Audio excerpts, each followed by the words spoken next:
ce matin concernant le lancement d'un plan de collecte de données sur le côté nord de la Gaspésie. On va débuter l'événement avec une allocution de la ministre Leboutillier. On passera ensuite à une période de questions pendant 15 minutes. Merci beaucoup. Bon matin à tous et à toutes. Avant de commencer, je tiens à reconnaître que je m'adresse à vous aujourd'hui depuis le territoire traditionnel du peuple algonquin Anishtabeg. Puis, je profite également de l'occasion pour souhaiter à tous et à toutes une superbe belle journée de la Gaspésie. Donc, aujourd'hui, c'est la journée en bleu. Fait que j'espère que tout le monde, vous allez fièrement porter du bleu aujourd'hui pour notre région. Et vous verrez ce matin, je ne fais pas seulement porter du bleu, mais également, à titre de ministre des Pêches, j'ai annoncé d'excellentes nouvelles qui vont stimuler l'économie bleue de l'ensemble de la région. Comme on le sait, la pêche, c'est dans l'ADN de nos communautés côtières, rurales et autochtones de partout au Québec. Et la Gaspésie n'en fait pas exception. Notre monde vit sur le bord de la mer depuis de nombreuses générations et je vous dirais même que c'est le fondement même de notre histoire. L'industrie de la pêche, autant du côté de la capture que de la transformation, constitue un puissant moteur de notre économie régionale. En 2022, ces secteurs ont généré plus de 5 000 emplois liés à la pêche à travers le Québec et l'an dernier, les exportations de poissons et de fruits de mer ont été évaluées, à partir du Québec, ont été évaluées à plus de 341 millions de dollars, ce qui équivaut à plus de 17 000 tonnes de poissons et de fruits de mer, dont la plupart étaient du homard et du crabe des neiges. Cela dit, on sait que l'industrie est confrontée à un certain nombre de défis sérieux dont beaucoup sont liés aux effets des changements climatiques et du réchauffement des océans qui en résultent. Au cours des dernières années, certains stocks comme ceux de la crevette nordique ont fortement diminué, tandis que d'autres, comme le sébaste, se sont rétablis à un point tel où l'espèce peut maintenant soutenir une pêche commerciale. Une pêche qui devrait d'ailleurs commencer dans quelques semaines. Bref, on le sait, la tâche est colossale et c'est pourquoi notre gouvernement est plus déterminé que jamais à tourner chaque défi qui se présente en opportunité au profit de nos communautés côtières. Comme vous en avez sûrement entendu parler, j'étais en tournée sur la Côte-Nord le mois dernier afin d'y annoncer l'octroi de 25 permis de pêche exploratoire du homard dans la zone de pêche 18. Et bien sûr, la première question qui est venue en tête de tout le monde en bas chez nous, c'était si des démarches similaires allaient actuellement avoir cours en Gaspésie. Eh bien, je peux vous dire que, de un, la question est excellente et de deux, c'est la raison pour laquelle je me trouve devant vous ce matin. C'est donc avec un grand plaisir que je vous annonce aujourd'hui le lancement de plans de collecte de données dans la zone de pêche au homard 19, soit celle regroupant le côté nord de la Gaspésie. On le sait, les pêcheurs ont toujours été nos yeux et nos oreilles sur l'eau. Et ça ne fait aucun doute. Depuis plusieurs années, les pêcheurs et les scientifiques de MPO constatent une augmentation importante de la quantité d'eau morte dans la région. Des débarquements records ont été enregistrés au cours des dernières années dans plusieurs zones de pêche. Bien que cela soit très encourageant, le MPO a besoin de concret sur lequel se baser pour prendre les meilleures décisions. Et à mon avis, il n'y a personne de mieux placé pour nous aider dans cette tâche importante que les pêcheurs des environs qui connaissent nos eaux mieux que quiconque. C'est pourquoi nous comptons mettre toute leur expertise à profit. À terme, ce plan d'acquisition de données nous donnera une meilleure vision d'ensemble de l'état des stocks de homards de la région.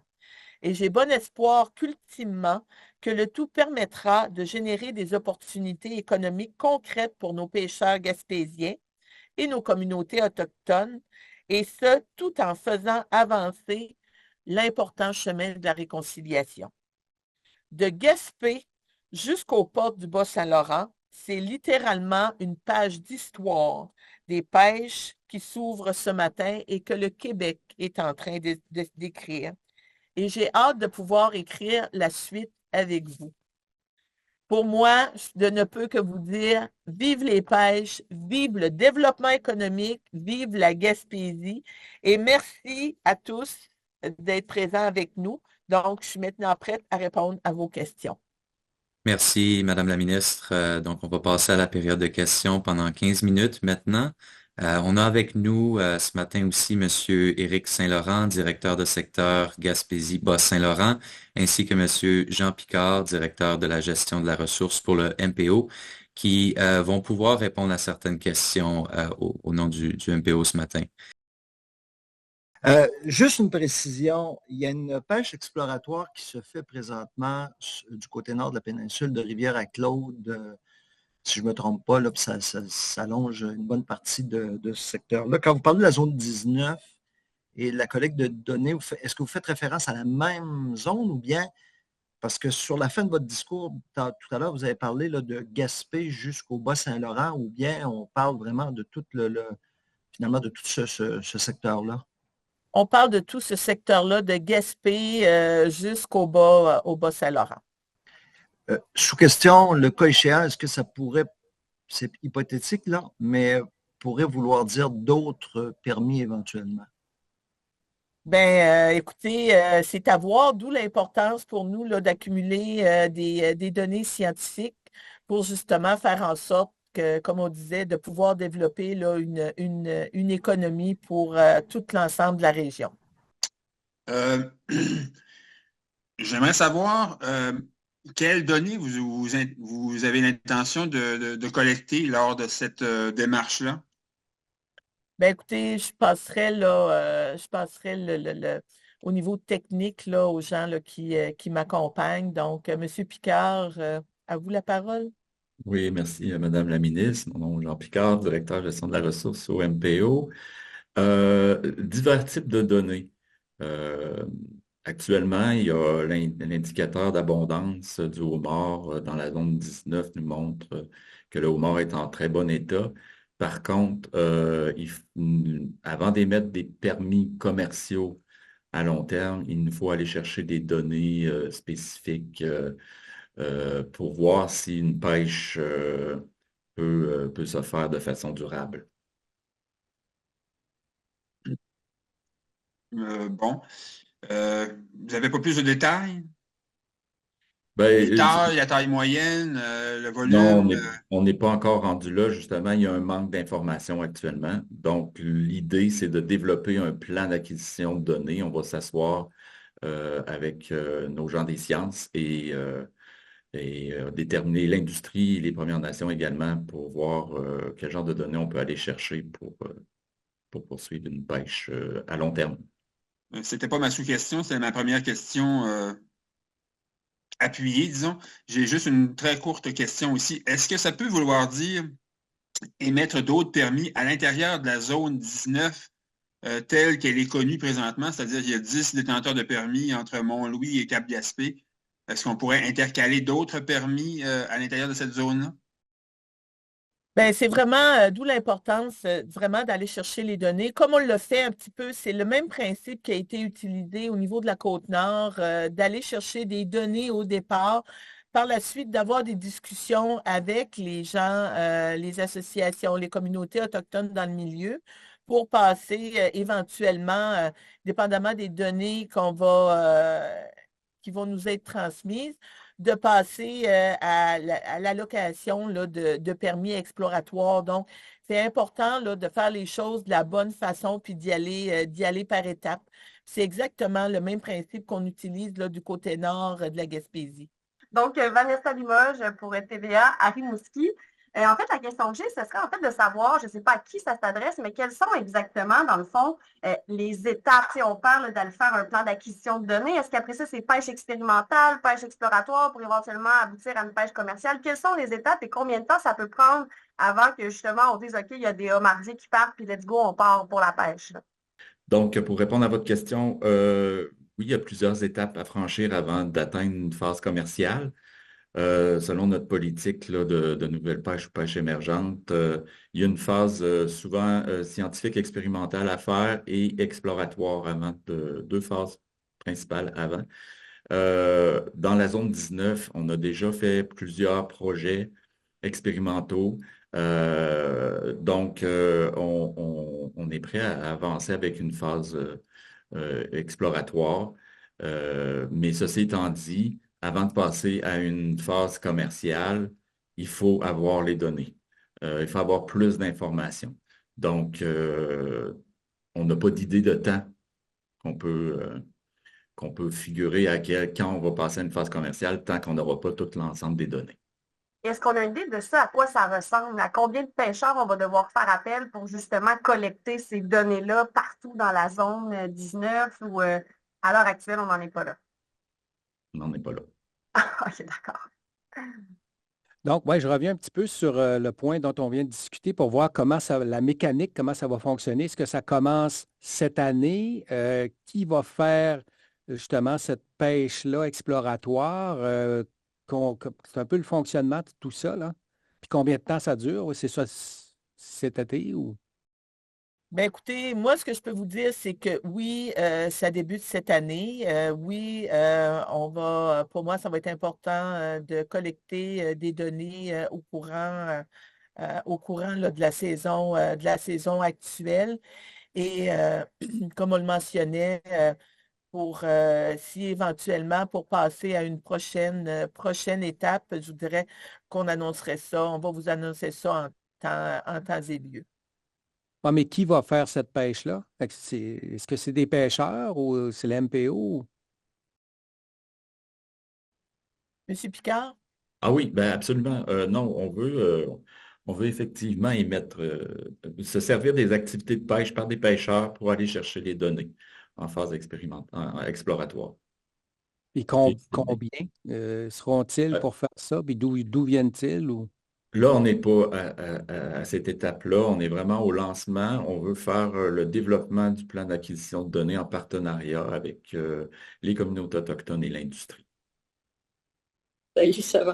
Alors, moi, je vous amène dans le dossier de la pêche du Sébastien, l'industrie qui est déçue par le plan de pêche. Ils disent que ça favorise à toute pratique la flotte des 100 pieds et plus parce que la zone où ils peuvent pêcher l'été avec des chaluts de fond, le poisson n'est pas accessible à eau très profonde. Puis la question, c'est pourquoi la flotte semi-hauturière ne pourrait pas pêcher avec le chalut de fond au-delà du 31 octobre en pêche d'hiver, pendant la pêche d'hiver? Ben écoutez, et de un, je dois vous dire qu'on a aussi, on a travaillé de concert avec le comité consultatif du Sébastien. Donc, je peux vous dire qu'on a aussi des gens qui sont satisfaits de ce qui se passe actuellement. Puis, merci de pouvoir m'offrir l'opportunité aussi au niveau du Sébastien. Puis ça, je tiens à le dire.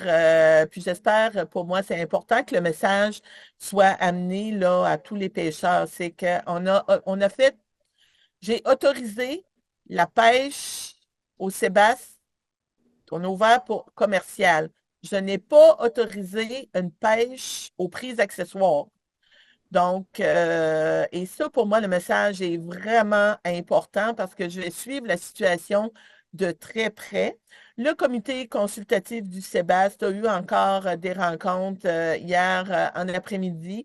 Puis, on va continuer de s'ajuster en cours d'année dans la phase 1 pour nous permettre là, de passer au niveau de la phase 2. Puis, je peux vous dire que, comme je le mentionnais, on va suivre là, vraiment de façon importante et de très près là, à l'effet que, oups, c'est une valeur, au lieu de tomber dans un banc de sébaste, je suis tombée dans un banc de flétan ou dans un banc de morue ou ça fait que c'est pas ça là, qui va, pour moi, là, qui devrait se passer.